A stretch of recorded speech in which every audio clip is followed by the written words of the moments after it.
CA Rohan Agarwal. हम दोनों आपके लिए 10th स्टैंडर्ड के बाद क्या करेंगे उसके रिलेटेड वीडियो लाए हैं। तो बेसिकली अभी तो फिलहाल सिचुएशन मुझे पता क्या है कि 10th स्टैंडर्ड के एग्ज़ाम्स हुए, वो भी पूरे पेपर्स प्रॉपर कंप्लीट नहीं हुए। सेकेंड 3 महीने से पूरे इंडिया में कोरोना, पूरे वर्ल्ड में कोरोना है, तो आई नो इट कि घर पे बैठे हो, बोर होते रहोगे, ज़्यादा से ज़्यादा टीवी देखी। फिर सबसे इम्पोर्टेंट क्वेश्चन जो रहेगा वो था कि यार 10th के बाद क्या करें या। तो ये इम्पोर्टेंट क्वेश्चन का आंसर हम देने आए हैं। बेसिकली बच्चों एक पॉइंट मैं आपका कंसिडर करना चाहता हूँ कि देखो, जब हम स्कूल लाइफ में पढ़ रहे थे तो फर्स्ट के बाद सेकंड करना था, सेकंड के बाद थर्ड, थर्ड के बाद फोर्थ। तो ना हमको स्टैंडर्ड का ऑप्शन था और ना सब्जेक्ट्स के ऑप्शंस। मतलब इट वाज क्लियर कट, यार ये दिया है, करना है तो करना है। So we didn't had option. But अब जब 10th हो गया और अब क्या करना है, so you have an options. और वो क्या ऑप्शन है, कितने, कैसे हैं और किस बुनियाद पे लेना चाहिए, उसी से रिलेटेड ये वीडियो है। अब बच्चों सबसे पहला पॉइंट जो मुझे लगता है वो बताना कि what factors to be consider while choosing a career after 10th। तो किन चीजों को, किन मुद्दों को ध्यान में रखना चाहिए जब आप 10वीं के बाद करियर चूज कर रहे हो। तो जो सबसे पहला फैक्टर जो मुझे लगता है सबसे मोस्ट इम्पोर्टेंट फैक्टर बच्चों, वो है आपका इंटरेस्ट। देखो, मैं स्कूल लाइफ में बच्चों को देखा कि बहुत बार वो पढ़ते हैं बट सब्जेक्ट्स पसंद नहीं आते। So what happen is they don't have interest. But what is good point right now कि you have this option of finding your interest कि किस चीज में मुझे पसंद है। टेक्नोलॉजी पसंद है, बिजनेस पसंद है, मेडिसिन पसंद है, जो भी है उस बुनियाद पे आप इंटरेस्ट हो। अब ये बात समझ लो बच्चों की इंटरेस्ट क्या आप रियल में समझे, क्योंकि क्या होता है इंटरेस्ट कुछ लोग का टाइम बॉन्ड होता है कि यार एक समय अच्छा लगता, बाद में नहीं लगता। तो ये इंपॉर्टेंट है कि आपका वो इंटरेस्ट कहाँ से डेवलप हुआ, ये आपको खुद सेल्फ इंट्रोस्पेक्शन करना पड़ेगा। और जिस चीज में आपका इंटरेस्ट है बच्चों, तो एक बात याद रखो, उधर आपका कॉन्सेंट्रेशन ज्यादा बढ़ जाता, हार्ड वर्क लगता नहीं है, वो इजिली हो जाता है, एफर्टलेस हो जाता है। That's why when you choose a career you have to find your interest. बच्चों जो दूसरा पॉइंट आ रहा है, वो सेकेंड आ रहा कि कोई कोर्स कर रहे हैं तो कितना समय लेगा।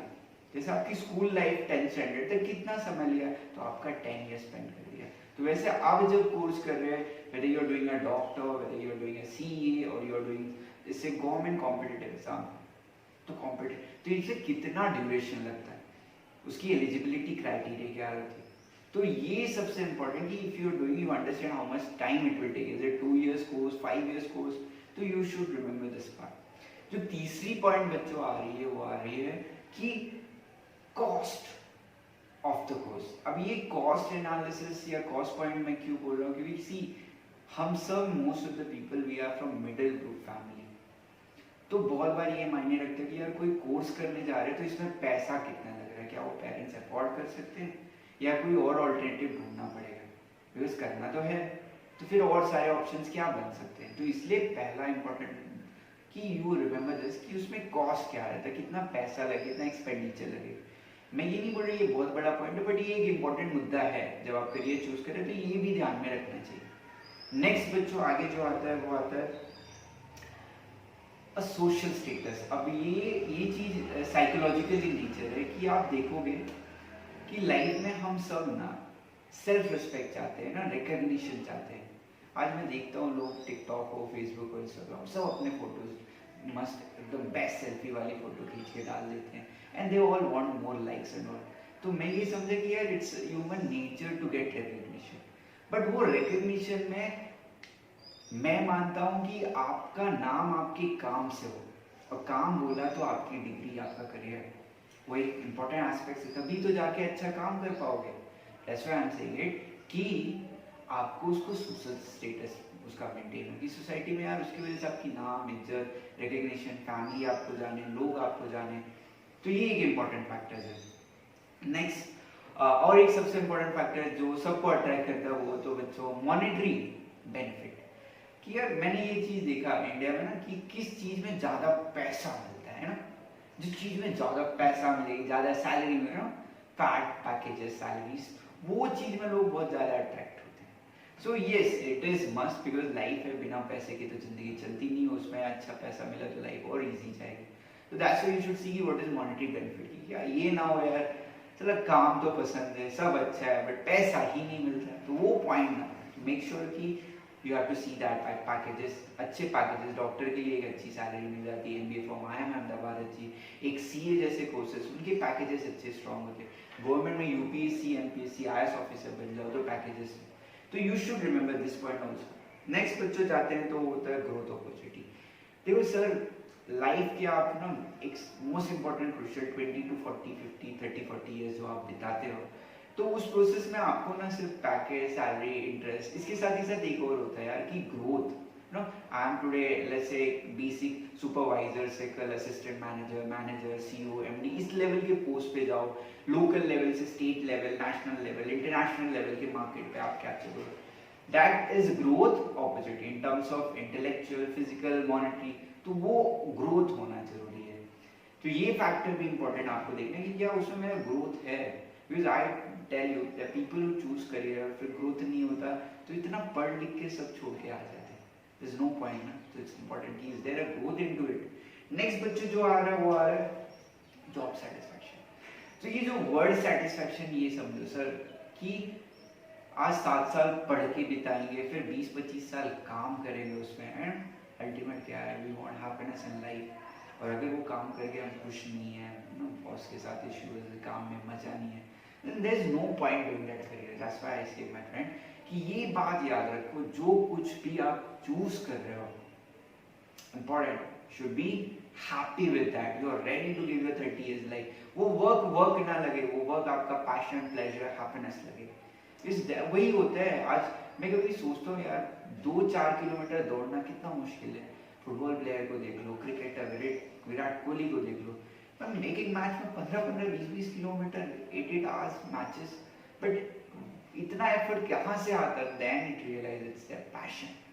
तो पैशन, हैप्पीनेस, ये भी एक इम्पोर्टेंट फैक्टर है। थर्ड पॉइंट जो बच्चों जो है वो है कि कुछ मिस्टेक्स करियर के समय लोग करते हैं, तो वो जो मिस्टेक्स है, mistakes made by student, that would be explained bye mister Rohan. Go ahead. Hello friends, हम बहुत सारी गलतियां कर देते हैं जब हम अपने करियर ऑप्शन सिलेक्ट करते हैं। हमें समझ में आता है ये 10-20 साल के बाद कि ये हमने बहुत बड़ी गलती कर दी और हम उसको रिग्रेट करना शुरू कर देते हैं। तो अगर आप चाहते हैं कि आप रिग्रेट ना करें तो हमें क्या करना चाहिए? हमें वो जो गलतियां हैं उनको पहले से ही समझ जाना चाहिए कि हमें ये गलतियां नहीं करनी है। और ये गलतियां क्या क्या है मैं आपको एक्सप्लेन करूंगा, बताऊंगा। तो पहले तो होता है हर्ड मेंटालिटी, यानी कि हिंदी में कहें तो भेड़ चाल। एक्चुअली होता क्या है कि आप अपने फ्रेंड से बातचीत करते हैं, आप बहुत सारे रिलेटिव से अपने बातचीत करते हैं, और तब आपको मालूम पड़ता है कि कोई आपका फ्रेंड या रिलेटिव जो है एक पर्टिकुलर करियर सिलेक्ट कर चुका है, वो एक पर्टिकुलर फील्ड में जा रहा है। आप उनकी देखा देखी जो है भेड़चाल में लग जाते हैं और उनका करियर सिलेक्ट कर लेते हैं। वो करियर ऑप्शन को आप अपना बना लेते हैं, जबकि वो आपका अपना होता भी नहीं है, आप उसमें इंटरेस्टेड होते भी नहीं हैं। तो ये बहुत बड़ी गलती हो जाती है और आप इसको रिग्रेट ना करें। इसलिए आपको ये सोचना बहुत ज़रूरी है कि आपका उसमें उस पर्टिकुलर करियर में इंटरेस्ट है या नहीं। दूसरा जो हम गलती करते हैं कि हमारा सोशल प्रेशर, पेरेंट्स का जो प्रेशर होता है वो एक बहुत बड़ा फैक्टर हो जाता है। उसके अंदर हमारी बहुत बड़ी गलती हो जाती है।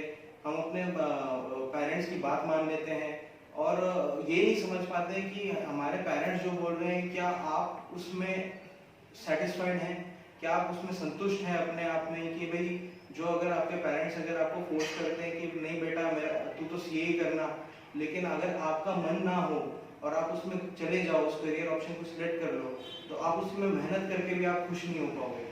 ये रिग्रेट आपको जिंदगी भर रह सकती है। तो ये एक बहुत बड़ी गलती हो जाएगी आपसे कि अगर आप अपने पेरेंट्स की बात मान ले बिना सोचे समझे। मैं ये नहीं कह रहा हूँ कि आपको अपने पेरेंट्स की बात नहीं माननी चाहिए, उनकी बात नहीं सुननी चाहिए, पर आपको उसके ऊपर विचार करना बहुत ज़रूरी है। अगर आप उसको बिना विचार किए आप सिलेक्ट कर लोगे तो ये आपके करियर के लिए बहुत प्रॉब्लमेटिक हो सकता है। तो आपको ये मिस्टेक जो है अवॉइड करनी चाहिए। जो तीसरी मिस्टेक है कि वो होती है लैक ऑफ नॉलेज।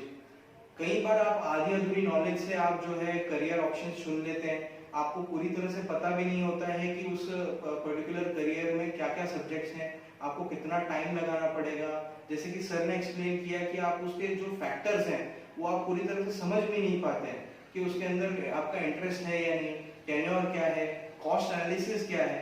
तो ये बिना सोचे समझे, बिना जाने बुझे जो अगर आप करियर सिलेक्ट कर लेते हो तो ये आपको बहुत बड़ी गलती का सामना करना पड़ सकता है, बहुत सारी प्रॉब्लम्स का सामना करना पड़ सकता है, और हो सकता है कि आपको ये बीच में उस करियर को छोड़ना भी पड़ जाए, क्योंकि बहुत सारे फैक्टर्स ऐसे होते हैं जो अनअवॉइडेबल भी हो जाते हैं। तो आपको ये देखना बहुत ज़रूरी है और ऐसी मिस्टेक जो है इसको अवॉइड करना बहुत ज़रूरी है। जो फोर्थ हमारा मिस्टेक हो जाता है वो होता है एनालिसिस नहीं कर पाते हैं हम, खुद में सेल्फ एनालिसिस नहीं कर पाते हैं। आप कभी भी खुद से बैठ के 5 मिनट दिन में आप ये नहीं सोचते हैं कि आपको क्या करना है, आप दिन की प्लानिंग भी नहीं कर पाते। जब हम एक दिन की प्लानिंग नहीं कर पाते 5 मिनट बैठ के, तो आप करियर की, अपने पूरे फ्यूचर की प्लानिंग कैसे कर लेंगे। तो ये आपको करना बहुत ज़रूरी है। आपको एक हमें अपने आप में सोचना बहुत ज़रूरी है, विचार करना, विमर्श करना तो बहुत अच्छी बात है, लेकिन आपको एक इनर एनालिसिस करना, एक सेल्फ एनालिसिस करना बहुत ज़रूरी है कि भाई मैं चाहता क्या हूँ, मैं 30 साल बाद, 40 साल बाद किस तरह की ज़िंदगी अपने आप को कहाँ देखना चाहता हूँ, किस तरह की ज़िंदगी जीना चाहता हूँ। तो ये बहुत ज़रूरी फैक्टर है और बहुत ऐसे मिस्टेक्स हम अवॉइड करें तो बहुत अच्छा होगा, हमारे करियर में इसका बहुत फ़ायदा होगा। Thank you. राइट, तो रोहन ने जो पॉइंट बताया कि जो मिस्टेक्स करते हैं, डोंट मेक दोज मिस्टेक। देखो, कहा जाता है, मैनेजमेंट का एक बड़ा प्रिंसिपल है, and the principle is failing to plan is planning for failure. So if you don't plan things, actually आप प्लान क्या कर रहे हो, आप फेलियर का प्लान कर रहे हो। तो जो मिस्टेक्स नॉर्मली जनरली पीपल करते हैं, तो we don't want you to make mistakes, that's why we are saying कि please make sure you consider these point. Next बच्चे जो आगे आ जा रहा है, तो हम लोग ने जो पॉइंट्स कंसीडर किए कि यार करियर में क्या फैक्टर्स इंपॉर्टेंट है, क्या मिस्टेक्स होते हैं, तो आगे चलते तो एक बड़ा इंपॉर्टेंट है कि अब सर ये बात तो समझी, नॉर्मली इंटरेस्ट हो गया, फिर job opportunity, cost and benefit. हाँ चलो, मैंने अपना सेल्फ एनालिसिस भी कर लिया कि मेरे स्ट्रेंथ इतने हैं, मेरे वीकनेस ऐसे हैं, ओके मैं वीकनेस पे अपना कैसे एफर्ट डाल के इम्प्रूव करूँगा। तो अब आगे का सबसे बड़ा क्वेश्चन है कि सर अब ऑप्शंस क्या है। तो बेसिकली बच्चों 10th के बाद जो स्ट्रीम है, बेसिकली जो स्ट्रीम है मेजर, वो है 3 स्ट्रीम्स। एक है साइंस, दूसरा है कॉमर्स और तीसरा है आर्ट्स। अब ये तीनों स्ट्रीम्स के खुद के मेरिट, स्पेशलाइजेशन, स्ट्रेंथ है। Depending on your interest and other factor you can choose these stream. हमको बेसिकली बताना कि इन तीनों स्ट्रीम में क्या क्या है बच्चों। तो सबसे पहली जो आ जा रही है वो है साइंस।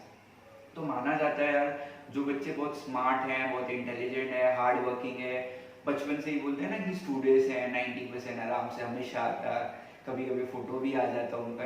तो ऐसे बच्चों के बारे में बच्चों, तो ये most of them they and up going into science. तो मैं तो ये बोलूँगा हाँ ठीक है, अच्छा है, बट फिर भी आप आपके स्ट्रेंथ को प्रॉपर ध्यान में रखो। अब साइंस में क्या है बच्चों, तो बेसिकली एक है मेडिकल फील्ड, एक है नॉन मेडिकल फील्ड। अब medical field seeing India's population and seeing the issues related to health, तो मैं बोलूँगा यार ये तो बड़ी डिमांडिंग फील्ड है, बहुत बहुत ज़्यादा डिमांड है इसका, और at the same time it is requirement for India because no we have very less number of doctor per patient, तो ये एक बड़ा डिमांडिंग है। अब मेडिकल में आप क्या कर सकते हैं, तो डॉक्टरी है, डॉक्टरी में आपके पास MBBS है, BMS है, BHMS है। तो 10 ईयर एलिजिबिलिटी क्राइटेरिया, ड्यूरेशन, ये सब हम लोग डिटेल में आपको इन case you need it will help you out. But basically डॉक्टरी में भी आपके पास एलोपैथी डॉक्टर्स MBBS हो गए, होम्योपैथी डॉक्टर हो गए आपके पास BHMS, और आयुर्वेद डॉक्टर हो गए तो BHMS and BHMS, 3 of them. Other than that you have other nutritionist, specialist. अब डॉक्टर में भी इतना सारा specialisation, so we can not cover everything in so detail, but in case you want you can go on Google, search it. If still not clear, you can contact us regarding it. So you have one option as a doctor. सिर्फ इतना है बच्चों कि अगर आपको डॉक्टरी में जाना है, वो सीट लेनी है, बनना है, तो मेरा एक ही एडवाइस है कि आप बेस्ट डॉक्टर बनो, पूरा ऐसे डॉक्टर बनो जहां आप 2000, 10,000, 20,000 पेशेंट को देख के ठीक कर पा रहे हो एंड उस लेवल का knowledge low. So that is very important. You should know that if I am a doctor, I have to deal with human being as a patient and also I have to find out the medicine to treat them. और ये body mind energy level कैसे connection है, तो you should have that pure knowledge about it. Second जो आ जा रहा है वो आ जा रहा है इंजीनियरिंग। ये बहुत फेमस फील्ड थी, you know see last 20 years science में तो इसका बहुत डिमांड, सबसे ज़्यादा school college, if you find maximum colleges will find out engineering के लिए। हाँ हो सकता है थोड़ा ड्रॉबैक की लास्ट के 4-5 ईयर्स थोड़ा डाउन गया है, बट स्टिल इंजीनियरिंग अच्छी फील्ड है। मेरा तो एक ही पॉइंट है कि बच्चों इंटरेस्ट देखो यार, इंजीनियर वो मत पढ़ो कि जाके सिर्फ बुक पास होना है। भाई अगर तुम्हें समय मिल रहा है ना, वो 3 इडियट मूवी वापस जाके देखो। I want you go and watch that movie, कि यार काबिल बनना है यार, कामयाबी के पीछे भागना नहीं, कामयाबी अपने पीछे आएगी, बट काबिल मतलब इंटरेस्ट। यार मैं इंजीनियर हूँ, मेरे को एक सॉफ्टवेयर कोडिंग ही नहीं आती, मैं सॉफ्टवेयर इंजीनियर हूँ। मैं मैकेनिकल इंजीनियर, जो भी हो, टेक्निकल, मैकेनिकल, इलेक्ट्रिकल, सिविल, जो भी टाइप के आप technical degree low, but you should be expert and specialized, because I tell you one thing, people hire you for your expert skill, at the same time your attitude and approach। तो ये तीनों चारों चीजों को आपको ध्यान में रखना है। नेक्स्ट बच्चों जो पॉइंट आ रहा है वो आ रहा है मेडिकल हो गया, नॉन मेडिकल में इंजीनियरिंग हो गई, उसके साथ ही साथ अदर कोर्सेज है, चलो 11-12 बीएससी कर लो, फिर स्पेशलाइजेशन माइक्रोबायोलॉजी कर लो, एमएससी कर लो, पीएचडी तक कर सकते हो, सेटनेट एग्जाम्स दे सकते हो, गवर्नमेंट के बहुत सारे competitive exam you can pass हो, बिकॉज यू नो ग्रेजुएशन के बाद वेदर साइंस कॉमर्स और arts, but you have a government competitive exams. So this is what you have in science. There are many other thing other than this, क्योंकि science से एक plus point है कि तुम arts को भी shift हो सकते हैं, कॉमर्स को भी शिफ्ट हो सकते हैं, बट मेरा एक ही सजेशन है कि जब 2 साल आपने फिजिक्स केमिस्ट्री बायो पढ़ा है तो फिर don't try to switch arts and all, पहले से ही गोल क्लियर रखो, don't get confuse about it. Next जो आर्ट्स की बात है, mister Rohan will tell you that. तो आर्ट्स में हम देखते हैं कि बहुत सारी फील्ड्स होती हैं, बहुत सारे अलग अलग ऑप्शंस होते हैं। 11th-12th आर्ट्स करके आप बहुत सारे अलग अलग जो बेसिक कोर्सेज हैं, बैचलर डिग्रीज, उसके अंदर आप जा सकते हो। बैचलर्स इन आर्ट्स होता है और अलग अलग फाइन आर्ट्स के कोर्सेज होते हैं। तो पहला जो हमारा है हिस्टोरियन या हिस्ट्री से रिलेटेड जो होता है, आर्ट्स में एक बहुत फेवरेट सब्जेक्ट है history, geography, civics, political science. तो ये बहुत सारे सब्जेक्ट्स हैं, इनका मिला जुला के आप जो है अलग अलग चीज़ें कर सकते हो। लाइब्रेरियन बन सकते हो, आप प्रोफेसर बन सकते हो बीएड करके, और पीएचडी वगैरह एग्जाम्स देके आप डॉक्टरेट डिग्री हासिल कर सकते हो। आप जो है बीपीओज वगैरह जो होता है उसमें काम कर सकते हो। आप एक ट्रैवलर बन सकते हो अगर आपको ज्योग्राफी में बहुत इंटरेस्ट हो या आपको नई नई चीज़ें देखना पसंद हो, तो आप एक ट्रैवलिंग का काम कर सकते हो। आप आज हिस्ट्री ज्योग्राफी जो है उससे रिलेटेड जो भी फील्ड्स हैं उसके अंदर आप देखते हैं कि वो टीवीज में बहुत काम आता है। नेशनल ज्योग्राफी आप चाहे देख लो कि कई सारे लोग ऐसे हैं जो दुनिया का घूमने का उनको पैसा मिलता है। तो ये एक बहुत अच्छा फील्ड है, ये भी इंटरेस्ट अगर आपको इसमें हो तो ज़रूर आप इसमें जा सकते हैं। उसके अलावा फाइन आर्ट्स जो है उसके अंदर बहुत सारी चीज़ें होती हैं, म्यूजिक से रिलेटेड होता है, चाहे वो सिंगिंग हो, डांसिंग हो, प्लेबैकिंग हो, डीजे, आरजे, ये सब भी इसमें आ जाता है। पेंटिंग हो, स्कल्पटिंग हो, ये सारी चीज़ें जो है फाइन आर्ट्स में आ जाती हैं। ये भी बहुत अच्छा फील्ड है, बहुत अच्छी अपॉर्चुनिटीज़ इसमें है, धीरे धीरे बहुत बढ़ भी रहा है। उसके अलावा जर्नलिज्म बहुत अच्छा जो है फील्ड है। न्यूज़ जो है एक आज आदमी की जो है लाइफलाइन बन चुकी है हर व्यक्ति की। रोज़ उसको न्यूज़ देखना पसंद है, चाहे वो प्रिंट मीडिया हो, चाहे वो टेलीविज़न मीडिया हो, चाहे वो इंटरनेट मीडिया हो। इंटरनेट मीडिया आजकल बहुत बूम पे है, बहुत जोर पकड़ रहा है। तो और डिज़ाइनिंग उसके अलावा बहुत अच्छा है, चाहे टेक्सटाइल डिज़ाइनिंग हो, फैशन डिज़ाइनिंग हो, अलग अलग वेब डिज़ाइनिंग वगैरह हो, वो भी आप आर्ट्स के थ्रू कर सकते हो। एनिमेशन में आप जा सकते हो। अगर आपका क्रिएटिव माइंड है तो आप राइटिंग, ऑथरिंग में भी जा सकते हो। तो ये बहुत सारी फील्ड्स हैं जो आर्ट्स में आप कर सकते हो, बहुत अच्छा ऑप्शन है। Thank you. नेक्स्ट फ्रेंड जो आखिरी थर्ड जो है वो है कॉमर्स। जो डिप्लोमा भी होता है course which you can do it. Diploma can be science, जैसे साइंस में आप 12वीं के बाद इंजीनियरिंग करने से बेटर है सीधा 10th के बाद ये इंजीनियरिंग कर लो डिप्लोमा के थ्रू, तो that is one of them. अब आगे आता है बच्चों कॉमर्स। सो एक फैक्टर इंपॉर्टेंट है, I want to let you know कि जो कॉमर्स है वो हमारी स्ट्रीम है basically. We are a master of commerce in one sense. Since he is completed his CA and CS का final हो रहा है, तो commerce he mastery। Even I am teaching last 7-8 years in commerce and then I have pursued my graduate degree from commerce। तो commerce के बारे में हम ज़्यादा डिटेल में बताएंगे और एक्सप्लेन करेंगे। तो फिलहाल अभी हम जो एक्सप्लेन कर रहे हैं कि बच्चों कॉमर्स ब्रीफ आइडिया दे रहे हैं, डिटेल में will be getting a new video for it. अब ये कॉमर्स में क्या है, तो बच्चों एक नॉर्मल बेसिक 11-12 कॉमर्स कर लो और साथ ही साथ BCom that is 3 years graduation course, उसके साथ एमकॉम, राइट? यस। एंड मुझे लगता है एमफिल एंड पीएचडी भी एक डॉक्टरेट डिग्री है। तो दीज आर बेसिकली जनरल है जो कि 11-12 कर लो, बीकॉम कर लो, एमकॉम कर लो, साथ ही साथ doctor in case you are studying. ये एक ये आपका एक पूरा बैच बन सकता है कि आप एक फील्ड बन सकती है कि आप एक पीएचडी निकले हुए कॉमर्स ग्रेजुएट हो, तो आप एक डॉक्टरेट हो जाते हो, उसके अंदर आप आगे जाके लेक्चरशिप कर सकते हो, अलग अलग आप फील्ड्स में जा सकते हो, कोचिंग इंस्टीट्यूट्स में डॉक्टरेट डिग्री काम आ जाती है। उसके अलावा अलग अलग प्रोफेशनल कोर्सेज होते हैं, जैसे सीए होता है, सीएस होता है, या सीएमए होता है, या अभी बहुत एक जोर में है सीएफए या आईएफआरएस जो है, ये भी एक बहुत अच्छा ऑप्शन आजकल प्रोफेशनल डिग्रीज में आ चुका है। उसके अलावा आप जो है अलग अलग बैचलर डिग्री में जा सकते हो, जैसे बीबीए हो गया, बैचलर्स इन बिजनेस मैनेजमेंट, उसी का आप मास्टर्स कर सकते हो, masters in business management MBA. और ये एमबीए करने के बाद जो है आपके एक स्कोप जो है और बढ़ जाता है, क्योंकि एमबीए जो होता है यूनिवर्सिटी एक्सेप्टेड एक कंसेप्ट बन चुका है, एक डिग्री बन चुकी है, तो एमबीए को भी बहुत डिमांड आ जाती है। जो अलग अलग प्रोफेशनल कोर्सेज जो इसमें है, उसके अलावा आप एलएलबी कर सकते हो। बीकॉम करने के बाद एलएलबी का एक क्रेज जो है बहुत अच्छा है। जिस तरह से बीए एलएलबी का एक जो है एक फैक्ट होता है, उसी तरह से बीकॉम एलएलबी का भी एक फैक्ट होता है, और उसके बहुत बेनिफिट्स होते हैं। तो ये सारी डिग्रीज हैं जो उसमें आप कर सकते हो। इन शॉर्ट देखो बच्चों, जो कॉमर्स के कोर्स हैं हम लोग डिटेल में will be making video, but एक ब्रीफ था कि आफ्टर 10 व्हाट यू हैव, तो हमने एक्सप्लेन कर दिया कि साइंस में एक फेमस जो रिकग्नाइज बहुत ज़्यादा पॉपुलर डिग्री हैं, आर्ट्स में क्या ज़्यादा रिकग्निशन है, और कॉमर्स में तो हमने बोल दिया कि ना जनरल जो एक ट्रेंड है कि if you want 11-12 BCom MCom कर लो, और नहीं तो फिर आप प्रोफेशनल एग्जाम्स जैसे रोहन ने बताया कि सीए है, सीएस है, सीडब्ल्यू है, तो ये कॉम्पिटिटिव, साथ ही साथ इवन हाँ रोहन कॉम्पिटिटिव एग्जाम भी ग्रेजुएशन बिल्कुल कर सकते हैं, बीपीओ बैंक बीपीओ एग्जाम, हाँ yes yes, all banking, UPSC MPSC के लिए भी बहुत अच्छा फील्ड खुल जाता है।